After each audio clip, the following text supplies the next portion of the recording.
Welcome to it. It is Sports Not Amplified with Andile. I am Andile Ncube. Last week, I saw pictures and pictures and pictures at the School of Excellence, where over 8,000 kids had gathered for trials, for an opportunity for only 23 of them to go through and be chosen, picked to be members of that school. They arrived there at 8 in the morning, left at 8 in the evening for those that hadn't yet had their trial. They were not offered water. They were not offered any food. It was a blazing hot day as well. And I came onto this radio because I was not happy with how that was conducted. I'm a father. I know what that means. I go to these things with my kids when they have sporting days.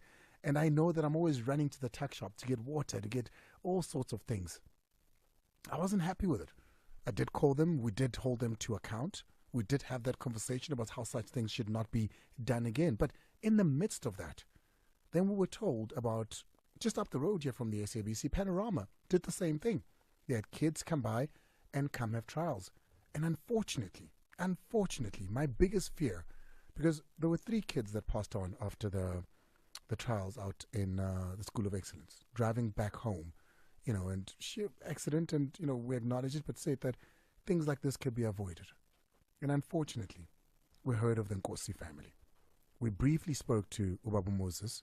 Do we have that clip? I think we do have it. When we had a brief conversation with Bob Moses, and I didn't know the lengths of it. And I promised the family that we would give them the time. Because I think it's important not only for the story to be told, Ntandokayise, but for you as a parent, wherever you're sitting, getting ready to fulfill the dreams of your kids, as we all want to do, to know the dangers that lie around the corner, to be prepared for it, so that all of us can feed our kids' dreams safely so. I want to speak to Nkosi's father, Mr. Nkosi. Mr. Nkosi. Good day, sir. How are you, Mr. Nkosi? I'm fine now, sir. Mr. Nkosi, we've been trying to get a hold of you. I'm glad that we finally did. I'd like to pass my condolences to you, and please share the story of your son with us. What happened, Nkosi? On Saturday morning, around past 7, that's when I left my son at Panorama. I then stopped Nkosi Moses just before that because I didn't have the time for it at the time, and I didn't want to stifle your story. But kind enough, Moses Nkosi, Dela Nkosi, mother and father, Nomzwake, the big brother, are here with us. Nkosi, siyanibulisa. Siyabongelela baba. Inhliziyo ziyopha zibuhlungu sikhala nani ukuthi nilana ngento nje. Hayi ngoba nilana sizokhuluma ngokuthi the boy is going to play someplace, and this being a sports show, he is supposed to occupy the seat you're sitting on one day. That's correct. He was supposed to be sitting there talking to me about signing a big contract, and you maybe accompanying him to tell me how proud you are. Yes. But that's not how it happened. Moses, what happened? Should I start telling the story from the onset? Please, from the point that you woke up with your son that morning. Yes, I woke up with my son in the morning. He knew about the trials. Anyway, he's too much into soccer. He sleeps soccer, he walks soccer, he does everything that he does soccer. If not soccer, it's music. He was saying, Dad, you know what, don't forget, on the 13th, there'll be trials. I need to be there. And I want you to come and watch me when I play. Saturday morning, woke up. On our way there, we arrived there around 7:15, 20 past 7, but that was before 7:30. It was full of people, youngsters coming up with quantums, events and stuff like that. So I left him there around about 20 past, that was before 7:30 in actual fact. And then I left him, he was alone, and I left him, honestly speaking, with nobody. It's like I left my son at kind of, should I say, Kruger National Park, where there's strangers, there's nobody else that he knows, or maybe leaving him in America where there's nobody that he knows.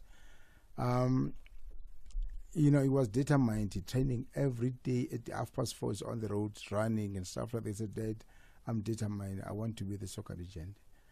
And when I left him, he was okay, he was fit, he was okay, match fit and stuff like that, because we were trying to work so hard on his stamina so that he could run like Zidane. That was one of his guys. especially the middle feet side. Lionel Messi, for Mbappe, and stuff like that. So that's the position that he liked the most to see himself in. When I left him, it was okay. We're busy chatting, talking, with SMSs, WhatsApp SMS. My last time speaking to him, we talked, it was 11:56, our last conversation. So I was asking him how I think. He said that it's okay. Around about 1, I think everything will be over.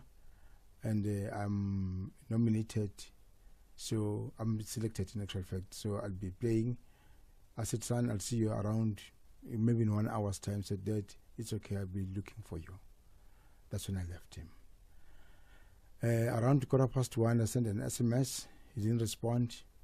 A few minutes from that, I think it was 3-4 minutes. I was like 10 minutes and less away from Panorama.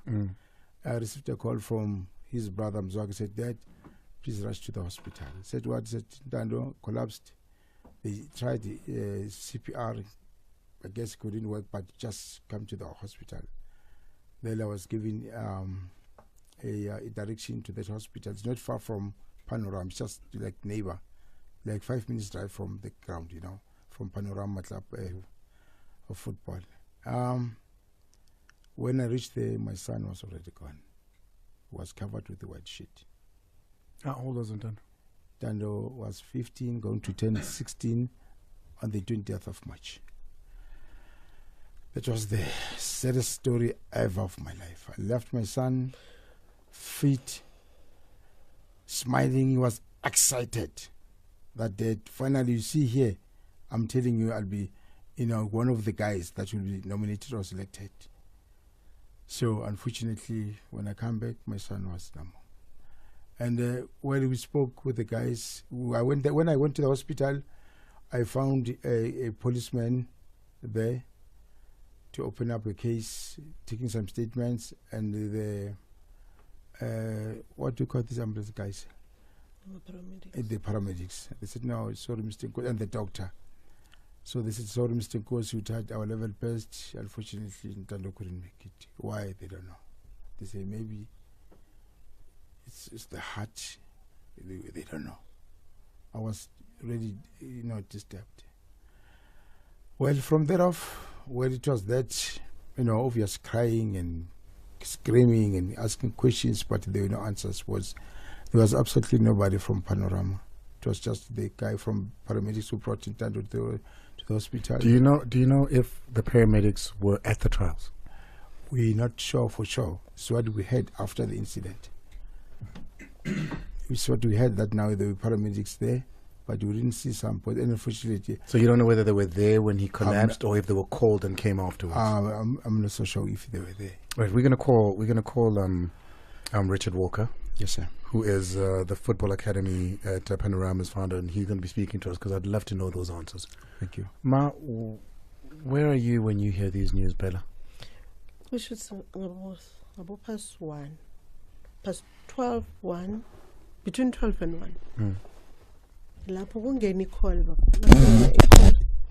bangena i-call umfazi omlungu usini, hello, are you Ntando's mom? Ngithi yes, I'm Ntando's mom. Athi, I'm sorry, Ntando was in an accident. He couldn't. Kusho ukuthi mekezothi he couldn't. Bengihleli esofeni dining room. That's why I screamed and ngigijimela ukuthi mangithola umzwakhe asala ilalela le conversation, because mekethi accident mina I thought ukuthi unobabakhe endleleni ebuyayo balimele. So ngihlangane vele ngimemeze, ngihlangane nomzwakhe ngimnika ifone. After lokho umzwakhe kusho ukuthi manje umzwakhe uba busy naye efonini, sekangishiya umzwakhe athi mama ngiyabuya ngiyofuna i-transport ukuthi siye esibhedlela, ngizobuya ngizokulanda. So engibonile ukuthi umzwakhe mhlawumbe bese ekhulumile exoxile okuningi nalomfazi bekafihlela mina ngibona kusho sengiyapanic endlini, angisekho right. Ngizobona ngokungena manje kusho ukuthi batheme bethola Ntando ukuthi uthulile, sebafonela ama members efamily. Ngizobona ngokungena ngawo ukuthi man there's something wrong here ngomntwana, I understand.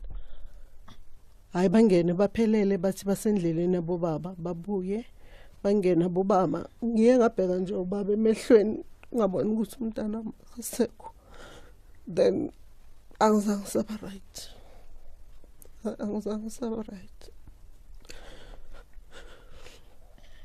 Are you satisfied with Panorama and the answers they've given you, if they've given you answers at all, as to why umntana kingasekho?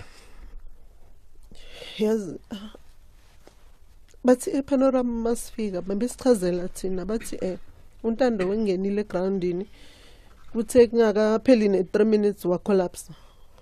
Babiza bona ama paramedics bathi bawabizile ama paramedics ukuthi eze la. So bewangekho. Yeah, siwabizile kanjalo understanding yabo, then bathi bebabaningi bamthatha bamise change room. So i-question esayibuza ukuthi uthulele lana na, uyabona?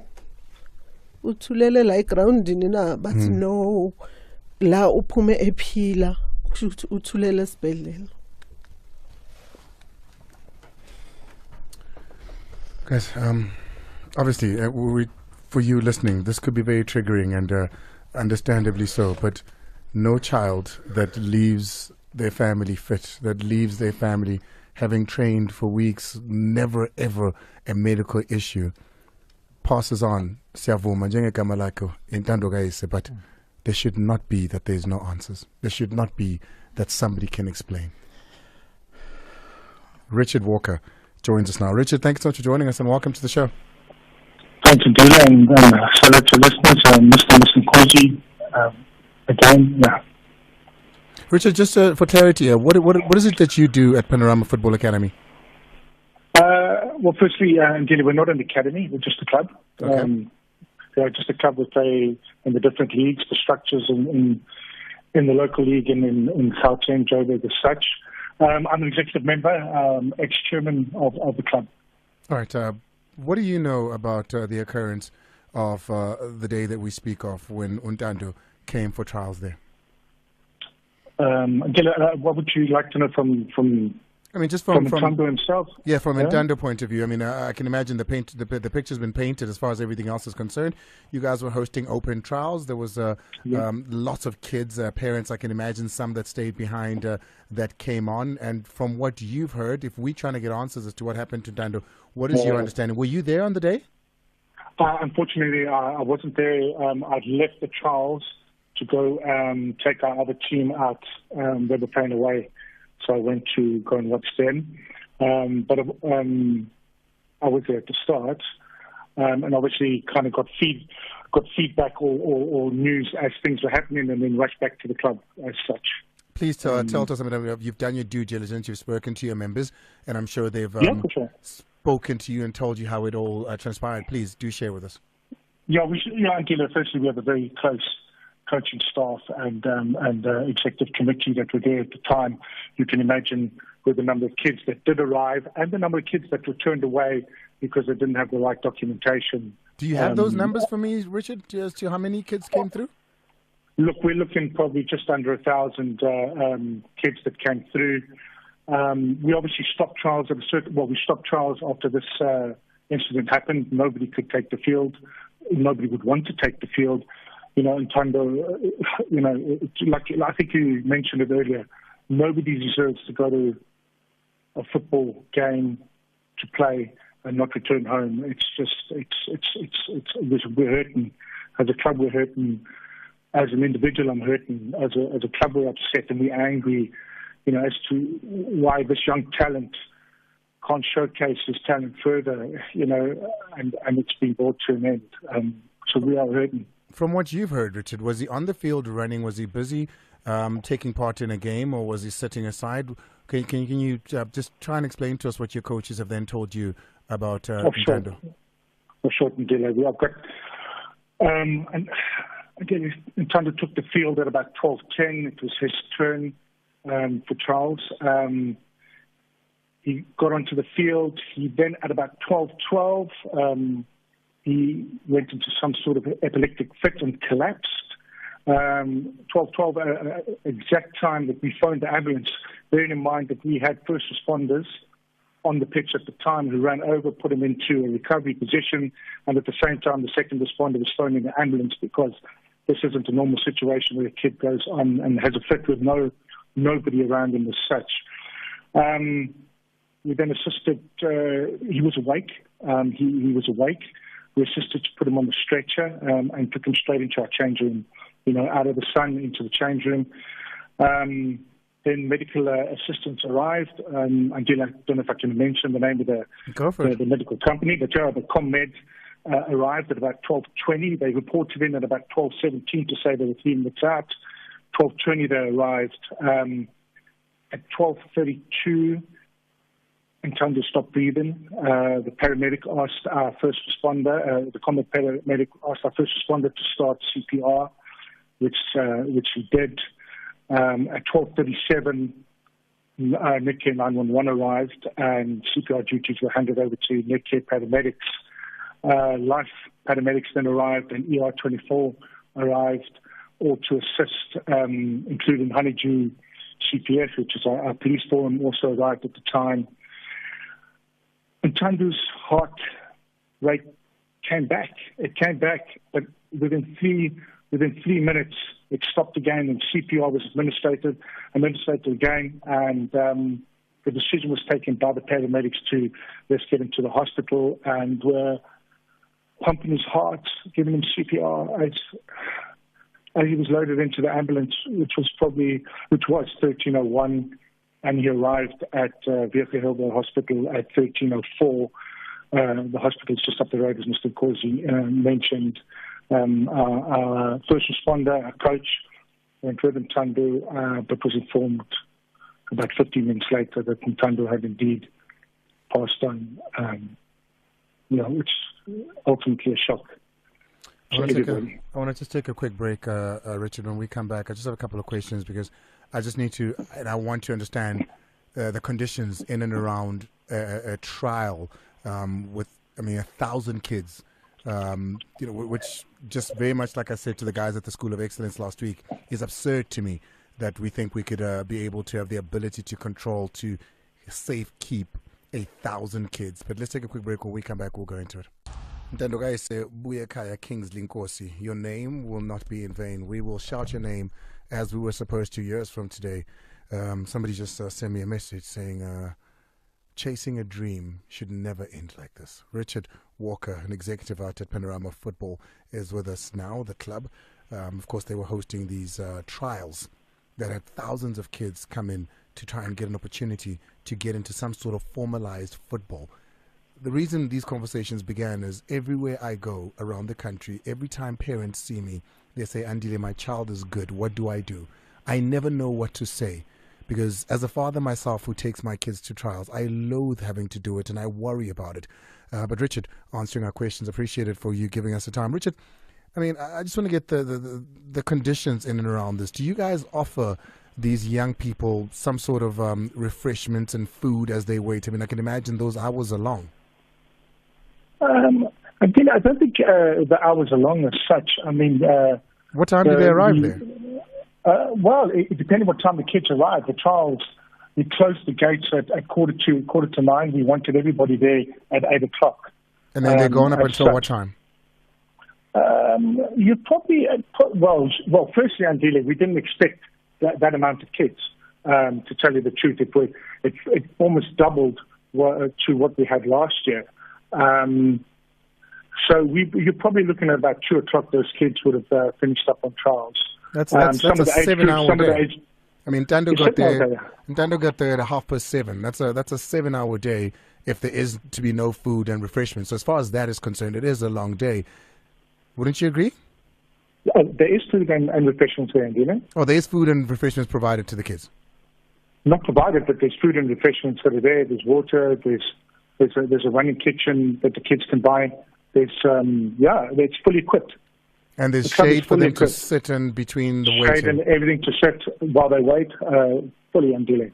Yeah, because one of the things that we got, Richard, and the reason I'm asking you this is, a lot of the kids that had gone there, obviously, if you look at how they got there, they have no money on them. They're just trying to, get their dreams. They weren't able to buy food or refreshments, and they did complain about there being no shade, that they were sitting in the sun for 5 hours, some said. And I think even when I asked the parents here who went, Moses, who was the father who dropped him off, said no, he was sitting in the sun for that entire time as well. I mean, these are conditions that, and don't get me wrong, Richard, I'm not in any way putting a spotlight on you guys, just highlighting the conditions that, we as a football community are forced to be put under because of lack of other people doing these trials and taking on kids. And this is a situation that we're trying to avoid for those that are doing it and in the future as well. So those conditions would not be necessarily ideal. I'm sure you agree, if that is the case. Andile, 100%. I totally agree that the football community around us and those that maybe perhaps at the higher levels need to take note of what's happened at the School of Excellence and what happens trials throughout. I can only speak on behalf of on Gauteng, on behalf of Panorama. The amount of kids that come through the door there, that Andile, you must understand, we get phone calls from KZN, from Mpumalanga, from Port Elizabeth, asking to come to Panorama, and we have to say to them that we don't accommodate. We don't have accommodation. We don't have, we don't do schooling.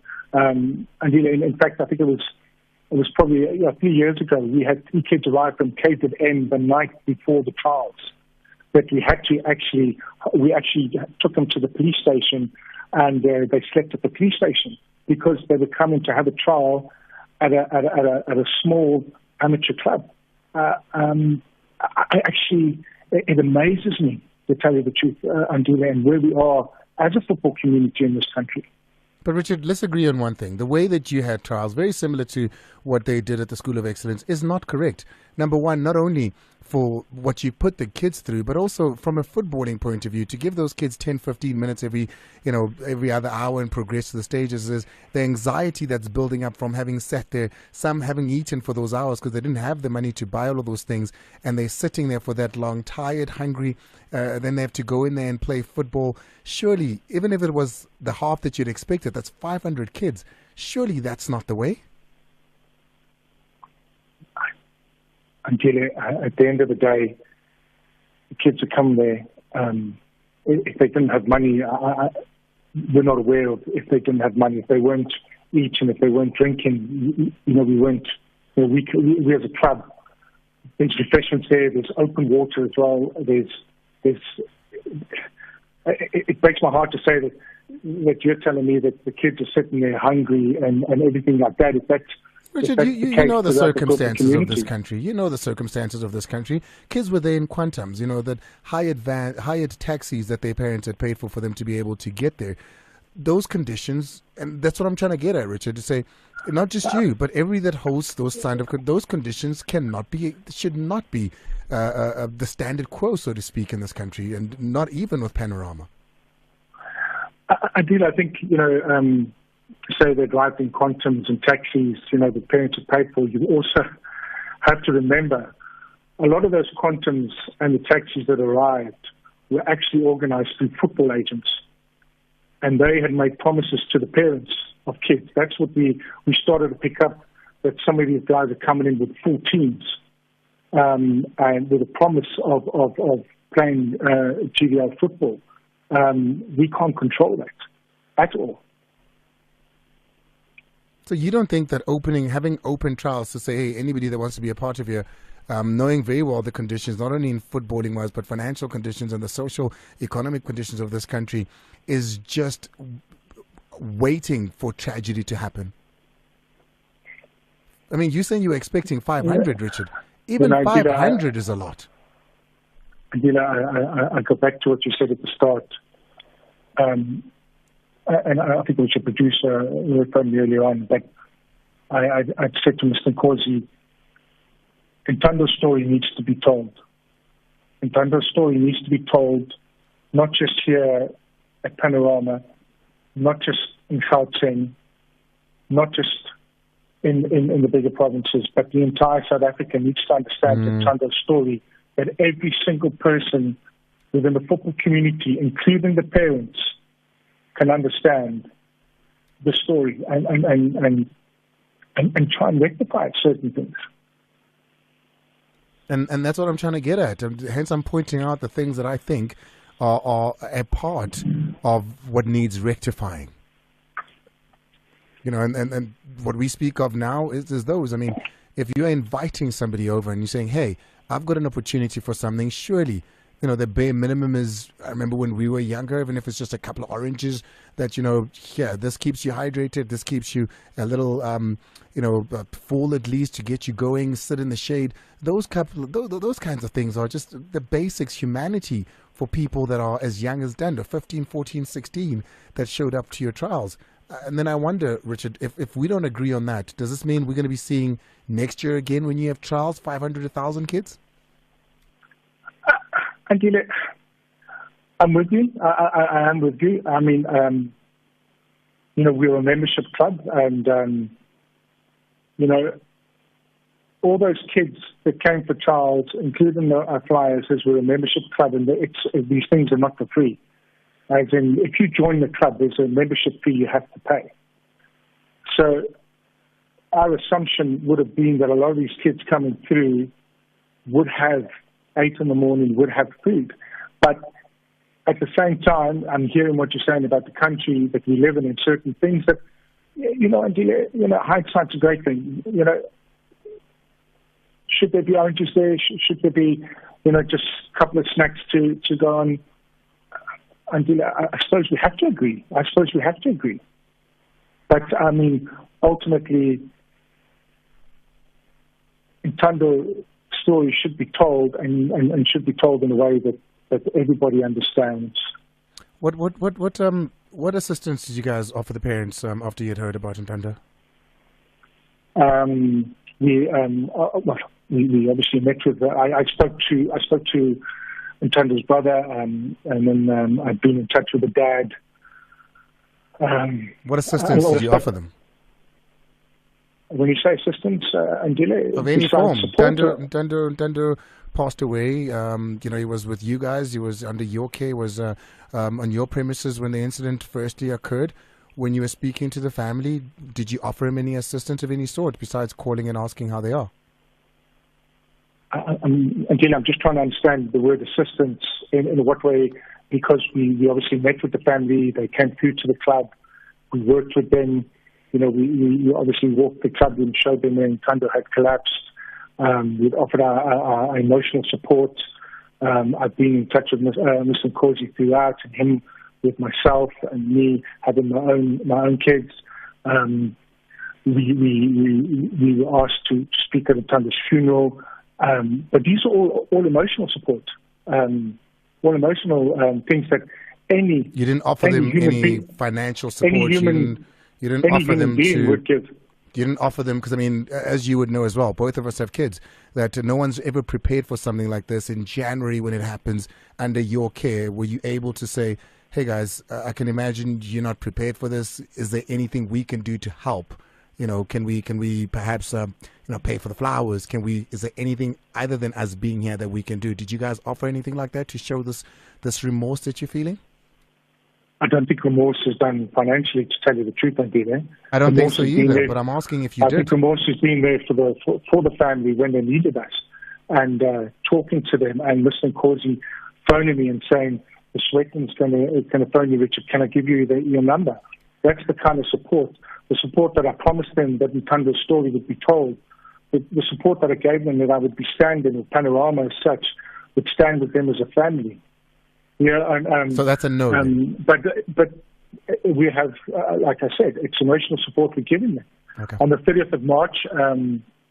Nkosi is well aware, is the opening day of the season, and we've dedicated that day to Ntando. It's called the Ntando Nkosi Day. We've dedicated that day where Mr. Nkosi and his beautiful family will be coming along, so we can again have a minute's silence before each of the games to remember Ntando and tell the story of what happened, and make parents aware of the underlying condition that Ntando had, so that we can look for these signs, to tell you the truth.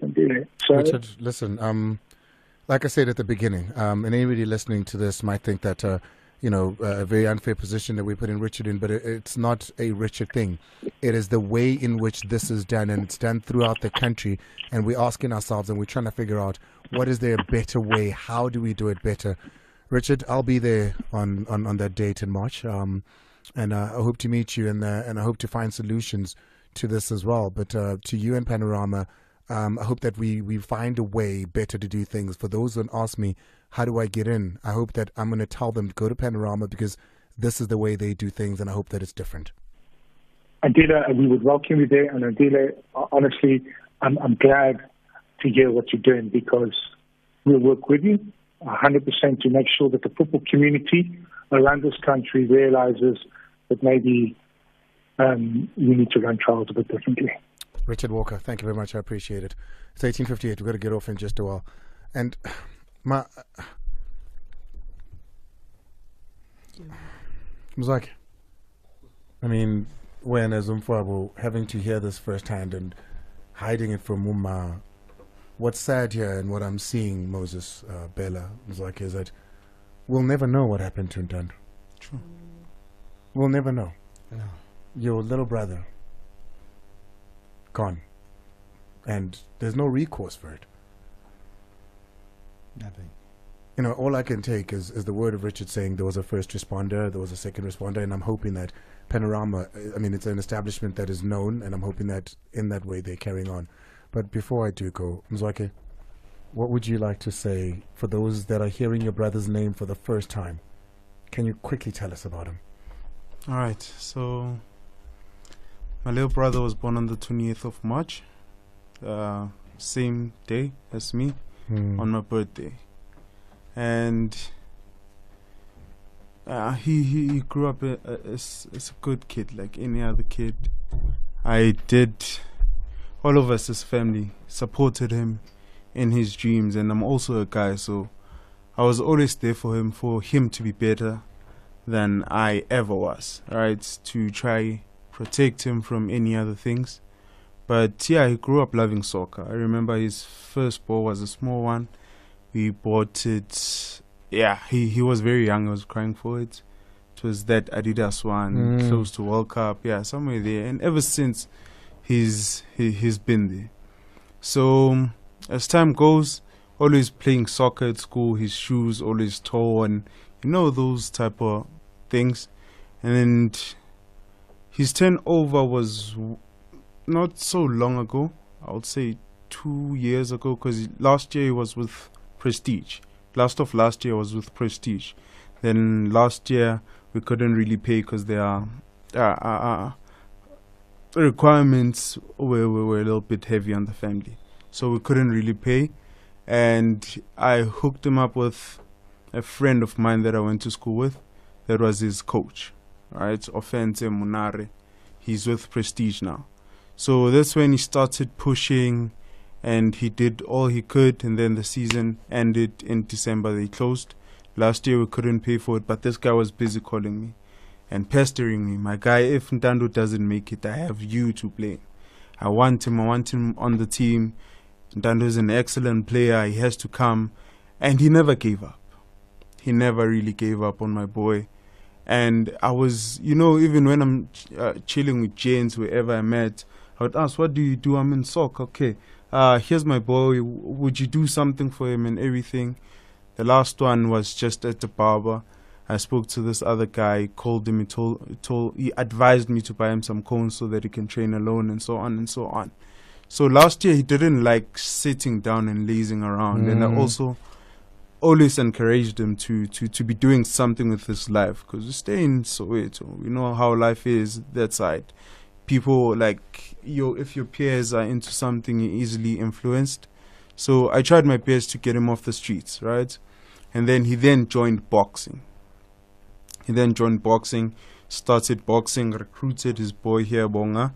They went together every day. So his daily routine was wake up at 4:30, leave the house around 5:05, tell his boy I'm going to jog, come back, bath and get ready for school.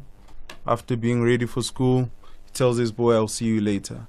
We'll talk later. When he comes back and plays. They play online, FIFA. They play FIFA online around about 4-ish. They leave to the gym. They come back around 6. So it's he was a constant. dedicated man. Dedicated man. You're gonna miss him A lot. Bella. Baba. You've already been very emotional. Yeah. Moses, Say. this is gonna live forever. This conversation. Yeah. True. And because of the Nkosi family, I've got a feeling things will change in this country and how they handle our kids. I appreciate you guys coming on. Yes. Thank you, sir. Thank you very much. Ngiyabonga mndeni waNkosi. Siyabonga. Faith is up next. Terribly sorry, couldn't have chit chat there because, well, we had to complete this one. Pela Nkosi.